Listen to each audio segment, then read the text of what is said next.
अस्सलाम वालेकुम viewers, doctor Huma Chishti, vice president COH Pakistan. आज का टॉपिक बहुत ही ज़्यादा हॉट टॉपिक है आजकल के इश्यूज़ के हवाले से कि सोशली जब हम सर्वे करते हैं तो देखते हैं कि इनफर्टिलिटी बहुत ज़्यादा कॉज हो रही है और बहुत सारे पेशेंट्स जो हैं इस चीज़ का शिकार हैं, अब वो मेल हो या फीमेल।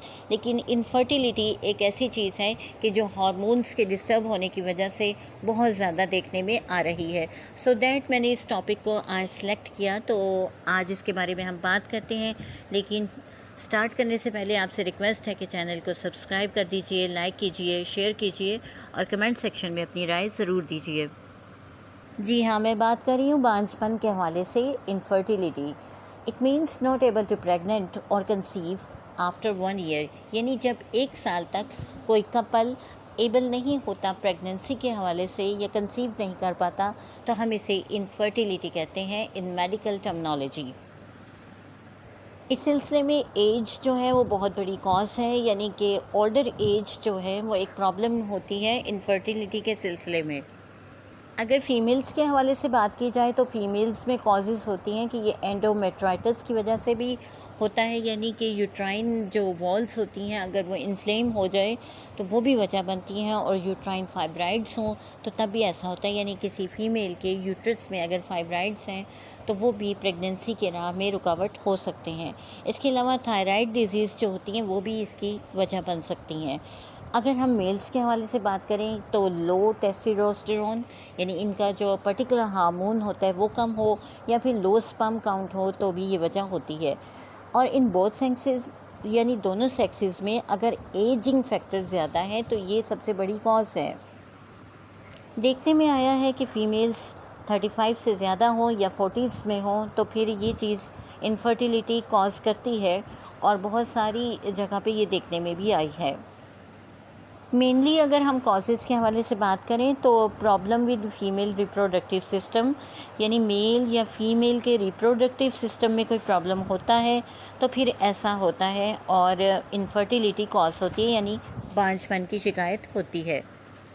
इसके अलावा कोई अनडिटरमाइंड इशू भी हो सकता है, यानी कोई ऐसा इशू जिसको अभी तक डिटरमिन ही नहीं किया गया हो, जो अभी तक पता ही ना हो, ऐसा भी हो सकता है। वो डायग्नोस करने से हम डेफिनेटली जान सकते हैं।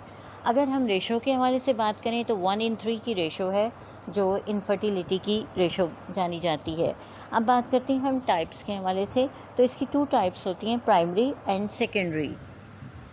बात करते हैं प्राइमरी कॉज के हवाले से, तो प्राइमरी कॉज में ऐसा होता है कि ऐसी फ़ीमेल कभी भी प्रेग्नेंट नहीं हुई होती, या फिर ऐसा होता है कि बर्थ कंट्रोल ना यूज़ करने के बावजूद वो प्रेग्नेंट ना हो पाई हो, यानी उसने कोई ऐसा मेजर भी यूज़ नहीं किया जिससे प्रेगनेंसी को कंट्रोल करना हो या बर्थ कंट्रोल करनी हो, उसके बावजूद वो प्रेग्नेंट नहीं हो पाई, तो that's mean its primary infertility.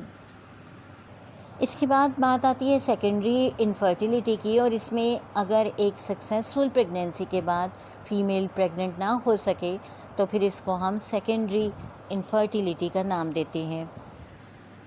अब हम बात करते हैं रिस्क फैक्टर्स के हवाले से या सिम्टम्स के हवाले से बात कर ली जाए तो ये दोनों ही चीज़ें इसमें आ जाएंगी। एजिंग फैक्टर जैसा कि मैंने बताया कि सबसे बड़ी कॉज होती है, और इसमें 30 से जब 35 से ओवर होता है और 40s में चली जाती है एज, तो ये एक कॉज होती है। इसके अलावा डायबिटीज़ भी एक कॉज हो सकती है।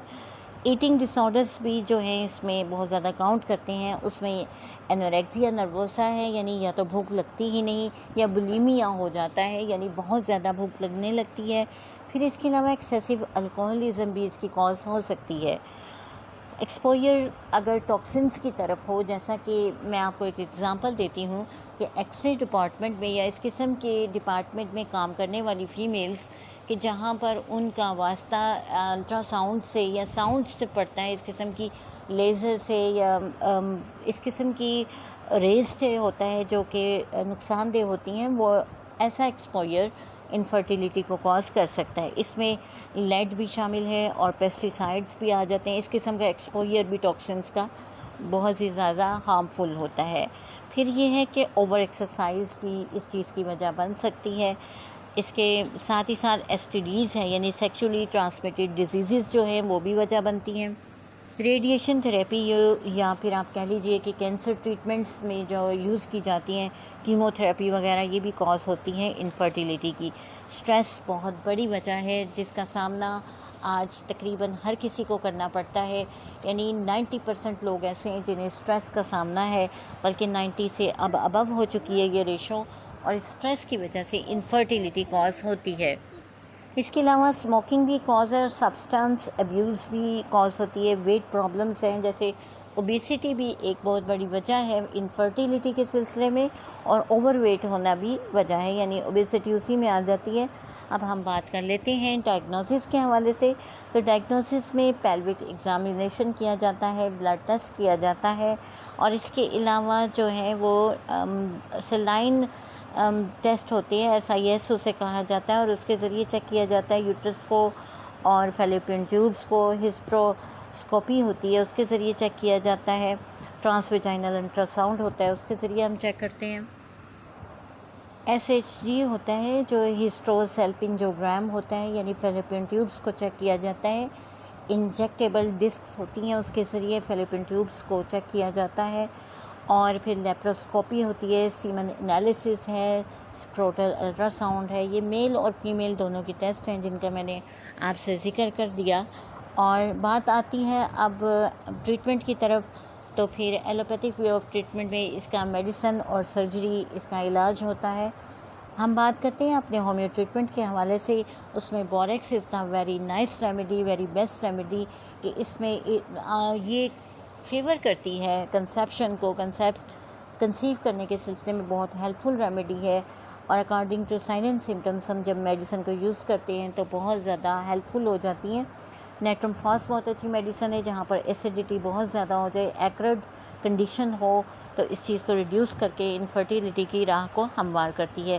کلکیریا کارب ایک میڈیسن ہے ہماری، اور ایلیٹرس، اشوکا، یہ بہت بڑی میڈیسنس ہیں جو اس سلسلے میں بہت زیادہ کارآمد ہوتی ہیں۔ پلسا، سیپیا، ایگنس، یہ تمام میڈیسن یوز ہوتی ہیں۔ اس کے علاوہ نیٹرم کارب ہماری بہت سپرب ریمیڈی ہے کہ جو اس کنڈیشن کو ٹھیک کرتی ہے کہ جہاں پر سپرم کاؤنٹ جو ہے وہ کم ہوتا ہے یا وہ بہت زیادہ لاس ہو رہا ہوتا ہے۔ کلیڈیم از دا بیسٹ ریمیڈی کہ ڈیو ٹو مینٹل ڈپریشن اگر ایسا پرابلم ہو۔ سلینیم ہے ہماری میڈیسن، کونیم ہے، ایکس رے ہے جو لو سپرم کاؤنٹ میں یوز ہوتی ہے۔ سبائل میڈیسن ہے جو ڈیو ٹو ایٹروفیکل ٹیسٹیکل سے یوز کی جاتی ہے، اور اس سلسلے میں بہت ہیلپ فل ہوتی ہے۔ ہوپس ہو کہ یہ آپ کے لیے فائدہ مند ہوا ہوگا لیکچر۔ تو آج کے لیے اتنا ہی، کسی نیکسٹ ٹاپک تک کے لیے اجازت دیجیے۔ اللہ حافظ۔